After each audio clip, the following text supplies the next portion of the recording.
Kes tragis ini bermula apabila seorang kanak-kanak yang berusia 8 tahun ketika itu telah pergi ke pasar malam yang berdekatan dengan rumahnya di Wasamaju. Kanak-kanak yang tersebut yang bernama Nurin Jazlin telah pergi ke pasar malam pada 20 Ogos 2007 bersendirian. Namun hajatnya untuk pergi ke pasar malam untuk membeli keping rambut tidak kesampaian apabila dalam perjalanan dikatakan Nurin Jazlin ini telah ditarik masuk ke dalam van putih. Setelah 2-3 jam beredarnya Nurin Jazlin daripada rumahnya ke pasar malam, ibu bapanya mula menyedari ketiadaan Nurin. Jadi ibu bapa mula mencari Nurin Jazlin ini di area berdekatan dengan rumahnya dan area berdekatan dengan pasar malam tersebut. Namun kelibat Nurin Jazlin tidak dapat ditemui. Hari demi hari risalah pun telah diedarkan, Nurin Jazlin tetap tidak dapat dikesan. Pada 17 September 2007, penemuan mayat seorang kanak-kanak yang dalam keadaan tragis di dalam beg sukan di hadapan rumah kedai di Petaling Jaya, Selangor telah ditemui. Mayat tersebut dalam keadaan tanpa seurat benang serta wajahnya yang sudah berubah. Setelah penemuan mayat kanak-kanak tersebut, ibu bapa Nurin Jazlin masih menafikan bahawa kanak-kanak tersebut adalah Nurin Jazlin. Telah dibuat kajian secara terperinci. Ibu bapa Nurin Jazlin bersetuju untuk melakukan DNA terhadap kanak-kanak tersebut dan ujian DNA mengatakan bahawa DNA ibu bapa Nurin dan DNA sinya Nurin Jazlin adalah sepadan.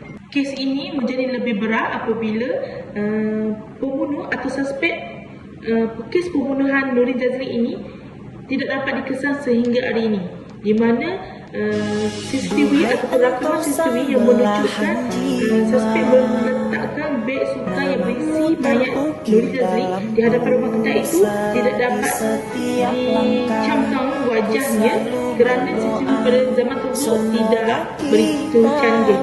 Jadi Malaysia terpaksa mengubah FBI daripada luar negara iaitu United States untuk menggunakan teknologi mereka yang lebih canggih bagi mengecam suspek tersebut. Namun, berita menyedihkan lagi, FBI daripada luar negara juga tidak dapat membantu kerana CCTV tersebut terlalu teruk pada zaman tersebutlah. Pembunuhan ini dianggap adalah pembunuhan yang berpunca daripada macam-macam motif. Misalnya politik, cemburu, dendam, deki, membela diri dan sebagainya. Pembunuhan dapat dilakukan dengan pelbagai cara. Yang paling umum adalah dengan menggunakan senjata ataupun tidak menggunakan senjata. Dan kita dapat lihat dalam kes adik Nurin Jazlin ini, pembunuhan ini adalah dilakukan dengan sengaja. Apa yang diperoleh daripada hasil siasatan dijalankan terhadap kes ini, motif kematian adik Nurin Jazlin ini adalah disebabkan oleh pelakunya merupakan seorang pesakit pedofilia, iaitu seorang yang suka akan kanak-kanak dan memenuhi ajaknya dengan melampiaskan nafsunya kepada kanak-kanak tersebut. Assalamualaikum warahmatullahi wabarakatuh dan selamat sejahtera. Nama saya Nur Alia Binti Zalin. Sekarang giliran saya untuk bercakap tentang impak yang diperolehi oleh saya daripada kes permasalahan adik Nurin Jazlin. Kes adik Nurin Jazlin ini pasti meninggalkan pelbagai impak yang besar dalam diri masyarakat kita. Sebagai contoh, diri saya sendiri berasa takut untuk saya keluar rumah pada ketika itu kerana saya nampak poster adik Nurin Jazlin tersebut ditampal di merata tempat seperti di tol, seperti di Tanah Sawam, tiang elektrik, malah kecoh di berita. Polis memberi jaminan akan menyemak dakwaan bapa kepada seorang kanak-kanak perempuan yang ditemukan tragis dalam sebuah beg sukan di Petaling Jaya 14 tahun lalu. Jadi terdapat banyak tips terbaik yang boleh kita gunakan untuk mengelakkan anak kita menjadi mangsa penculikan. Yang pertama ialah ajar anak menjerit. Perkara pertama dan wajib anda ajar pada anak apabila berlaku situasi hendak diculik ialah dengan mengajar mereka menjerit jika ditarik atau diajak mengikuti oleh orang yang tidak dikenali. Dengan menjerit, ia akan membuatkan orang lain yang berada di sekeliling akan perasan dan sedar bahawa berlakunya cubaan untuk menculik. Secara tidak langsung, ia akan menyebabkan penculik membatalkan niat untuk menculik kanak-kanak tersebut. Selain itu, sentiasa juga mengingatkan anak-anak supaya berkumpul di tempat yang ramai. sewaktu hendak menunggu ibu bapa ketika pulang dari sekolah dan sebagainya. Hal ini kerana apabila berada di tempat yang ramai orang atau sesak, kebarangkalian untuk diculik itu adalah rendah dan menyukarkan si penculik untuk melakukan cubaan menculik.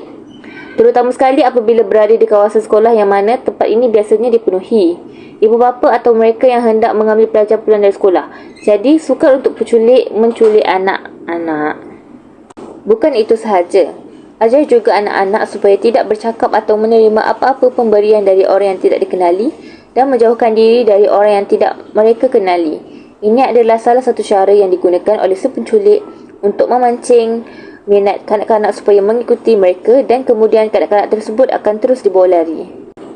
Seterusnya, memastikan kanak-kanak bermain secara berkumpulan, sama ada di taman permainan dan sebagainya, menguatkuasakan undang-undang kepada pesalah, memakai alat penjejak kepada kanak-kanak, memberi pelajaran seni mempertahankan diri.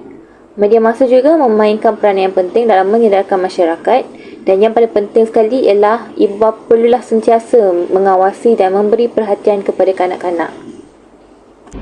Akhir kata, kita perlulah mengambil iktibar di atas setiap kes yang melibatkan penculikan dan pembunuhan kanak-kanak di dalam negara kita. Hal ini dikatakan demikian kerana kita tidak akan dapat menjangka kemalangan apa yang akan berlaku dalam keluarga kita. Jangan sudah terhantuk baru nak terengadah. Sekian sahaja daripada saya. Terima kasih.